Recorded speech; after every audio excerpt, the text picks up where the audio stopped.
بسم اللہ الرحمن الرحیم۔ سورۃ البقرہ، سورت کا نام کیا ہے؟ سورۃ البقرہ مدنیۃ، یہ سورت مدینہ منورہ میں نازل ہوئی ہے۔ الفاظ کے اعتبار سے سب سے بڑی سورت سورۃ البقرہ ہے۔ الفاظ ضخامت حجم کے اعتبار سے سب سے بڑی سورت سورۃ البقرہ ہے۔ فضیلت اور مقام کے اعتبار سے سب سے بڑی سورت سورۃ الفاتحہ ہے۔ فضیلت منزلت کے اعتبار سے سب سے بڑی سورت سورۃ الفاتحہ ہے، اور الفاظ اور حجم کے اعتبار سے سب سے بڑی اور سب سے لمبی سورت سورۃ البقرہ ہے۔ سورۃ البقرہ میں فضیلت کے اعتبار سے سب سے بڑی آیت آیت الکرسی ہے۔ فضیلت کے اعتبار سے سب سے بڑی آیت اسی سورت میں کیا ہے؟ کون سی آیت ہے؟ آیت الکرسی ہے۔ اور الفاظ کے اعتبار سے بھی قرآن مجید کی سب سے بڑی آیت آیت الدین ہے، جو تقریباً ایک پیج کے لگ بھگ 282 نمبر کی آیت نمبر 282 نمبر کی آیات الفاظ کے اعتبار سے بہت لمبی آیت ہے۔ یہ ذرا آپ چیک کریں، سورہ بقرہ آیت نمبر 282، یہ آپ کو آخری پارے کے تیسرے پارے کے شروع میں آغاز میں دیکھیں۔ آگے جائیں، آگے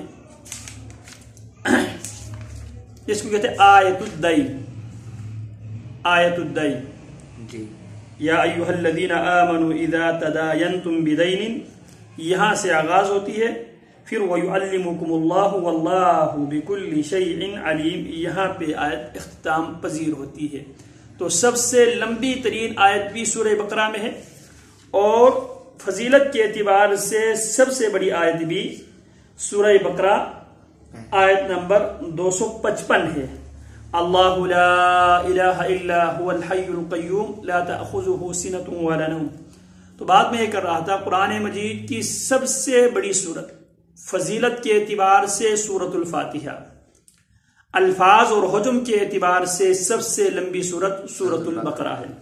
تو سورہ بقرہ یہ مدنی سورت ہے، اور یہ سورت 286 آیات اور 40 رکوعات پر مشتمل ہے۔ سورہ بقرہ کی کل آیات 86 آیات ہیں اور 40 رکوعات ہیں۔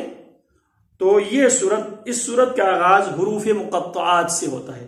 بسم اللہ، اللہ کے نام سے سورہ بقرہ پڑھنا ہم شروع کرتے ہیں۔ کون اللہ؟ الرحمن، بے حد رحم والا، الرحیم، جو نہایت مہربان ہے۔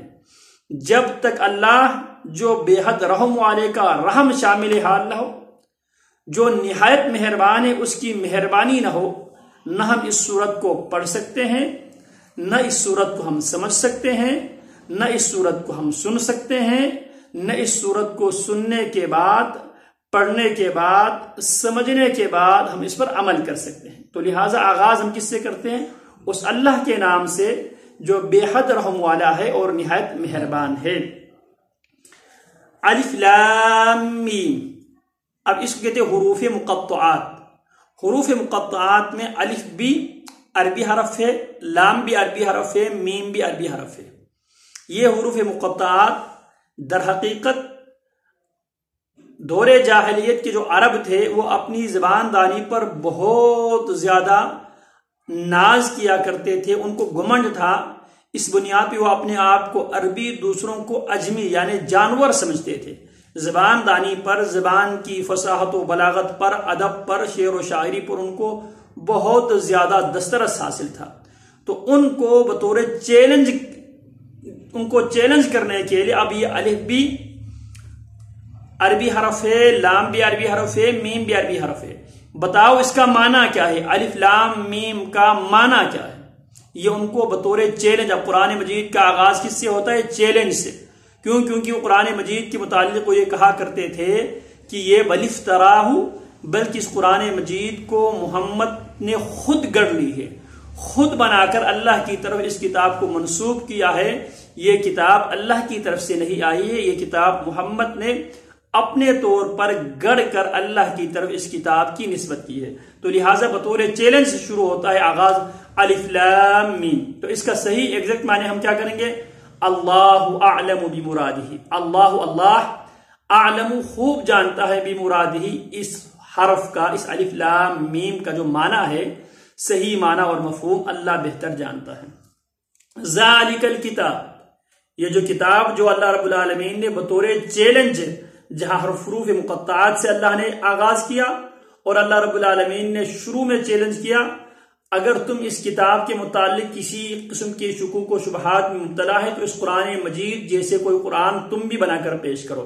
اگر یہ کسی انسان کی لکھی ہوئی کتاب ہے، تم سب مل کر اس طرح کی کوئی کتاب لکھ کر پیش کرو. پھر جب وہ اس سے عاجز آ گئے تو اللہ فرماتے ہیں قُلْ لَئِنِ اجْتَمَعَتِ الْإِنسُ وَالْجِنُّ عَلَىٰ أَن يَأْتُوا بِمِثْلِ هَٰذَا الْقُرْآنِ لَا يَأْتُونَ بِمِثْلِهِ وَلَوْ كَانَ بَعْضُهُمْ لِبَعْضٍ ظَهِيرًا. اگر انسان اور سارے جن مل کر بھی اس قرآن مجید جیسی کوئی کتاب لکھنا چاہے، وہ لکھ نہیں سکتے، بنا نہیں سکتے، اگرچہ وہ ایک دوسرے کے ساتھ تعاون کرنے والے ہی کیوں نہ ہو. جب وہ یعنی پہلا چیلنج کیا تھا؟ قرآن مجید جیسے کوئی قرآن تم بھی لکھ کر پیش کرو. جب وہ اس سے عاجز آ گئے تو فَأْتُوا بِعَشْرِ سُوَرٍ مِثْلِهِ مُفْتَرَيَاتٍ، اس قرآن مجید کی صورتوں جیسی 10 صورتیں بنا کر پیش کرو. جب وہ اس سے بھی عاجز آ گئے تو اللہ نے فرمایا وَإِن كُنتُمْ فِي رَيْبٍ مِمَّا نَزَّلْنَا فَأْتُوا بِسُورَةٍ مِّن مِثْلِهِ، اگر اس کتاب کے متعلق کسی قسم کے شکوک و شبہات میں تم مبتلا ہے تو تم بھی اس قرآن مجید کی صورتوں میں سے ایک صورت جیسی کوئی صورت بنا کر پیش کرو. اور قرآن مجید کی سب سے مختصر ترین صورت کون سی صورت ہے؟ سورۃ الکوثر ہے. سورۃ الکوثر لگ بھگ ایک لائن اور جو نا ایک لائن کے برابر ہے، یا ایک جملے کے برابر. اِنَّا أَعْطَيْنَاكَ الْكَوْثَرَ فَصَلِّ لِرَبِّكَ وَانْحَرْ إِنَّ شَانِئَكَ هُوَ الْأَبْتَرُ. بسم اللہ ملائے بغیر اسی کل 3 آیات تھی. کس کی؟ سورۃ الکوثر کی. تو کیا کہا گیا کہ اس قرآن مجید کی صورتوں میں سے ایک ادنا سے صورت جیسی کوئی صورت بنا کر پیش کرو. تو یہ کیا تھا؟ چیلنج تھا. تو بطور چیلنج ایک تو اللہ نے اس قرآن مجید جیسا قرآن مجید پیش کرنے کا مطالبہ کیا، اس سے عاجز آ گئے 10 صورتوں پہ لے آئے، 10 صورتوں سے جیسے صورتیں پیش کرنے سے عاجز آ گئے تو ایک صورت کی اللہ رب العالمین نے بطور چیلنج ان کو چیلنج دیا. پھر اسی طرح اللہ رب العالمین نے بار بار حروف مقطعات کے ساتھ ان کی عربی زبان دانی کو اللہ رب العالمین نے کیا للکارا. پھر اس کے بعد ذالک الکتاب، یہ کتاب، یہ کون سی کتاب ہے؟ لا نہیں، ذالک یہ الکتاب کامل کتاب ہے. ذالک یہ الکتاب کامل کتاب ہے. لا نہیں، ریب کوئی شک، فیہ اس میں، اگر اس میں شک نہیں تو پھر کیا ہے؟ ہدن، یہ سراسر ہدایت ہے. کن کے لیے ہدایت ہے؟ ہدن للناس، ہے تو تمام انسانیت کے لیے اس کتاب کے اندر ہدایت ہے. لیکن اس کتاب سے ہدایت لینے والے، ہدایت حاصل کرنے والے ہدن للمتقین. اس کتاب سے ہدایت کون لیتے ہیں؟ متقین، پرہیزگار ہی اس کتاب سے ہدایت لیتے ہیں. ہدن یہ ہدایت ہے للمتقین، بچنے والوں کے لیے، متقین کے لیے، پرہیزگاروں کے لیے. اب پھر متقین کون ہیں؟ الذین، وہ لوگ، یؤمنون، جو ایمان لاتے ہیں، بالغیبی، بن دیکھے. یؤمنون، جو ایمان لاتے ہیں اور قیامت تک ایمان لاتے رہیں گے. کیسے ایمان لائیں گے؟ بالغیبی، بن دیکھے. اب کیسے؟ اب ہمارے ایمان کی کتنے ارکان ہیں؟ 6 ارکان ہیں. آمنت باللہ وملائکتہ وکتبہ ورسلہ وبالقدر خیرہ وشرہ وبالیوم الآخر. اللہ پر، اللہ کی کتابوں پر، اللہ کے فرشتوں پر، اللہ کے رسولوں پر، قضاء و قدر پر اور یوم آخرت پر. تو وہ یؤمنون بالغیب، وہ غیب پر ایمان لاتے ہیں. اللہ کو دیکھے بغیر، کتابوں کو اترتے ہوئے دیکھے بغیر، فرشتوں کو دیکھے بغیر، اور رسولوں کے آج کے دور میں رسولوں کو دیکھے بغیر، اور قضاء و قدر پر وہ ایمان لاتے ہیں، اور قیامت کے دن قائم ہونے پر بن دیکھے بغیر وہ ایمان لاتے. یؤمنون، وہ ایمان لاتے. پہلی شرط، پہلی نشانی کیا ہے؟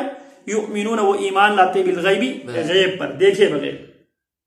دوسری نشانی وَيُقِيمُونَ، اور وہ قائم کرتے ہیں، وہ پڑھتے ہیں کیا؟ الصلاۃ، نماز.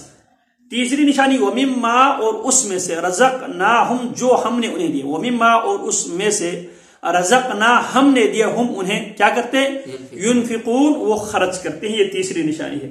والذین اور وہ لوگ یؤمنون وہ ایمان لاتے ہیں بما اس پر اس شریعت پر ایمان لاتے ہیں اس وحی پر ایمان لاتے ہیں انزل جو شریعت اتاری گئی ہے جو وحی اتاری گئی ہے کس پر الیک آپ کی طرف وما اور ان تمام شریعتوں پر بھی وہ ایمان لاتے ہیں انزل جو اتارا گیا جو اتاری گئی من قبل کا آپ سے پہلے وبالآخرتی اور آخرت پر ہم وہ یوقنون یقین رکھتے. تو کتنے ہو گئے؟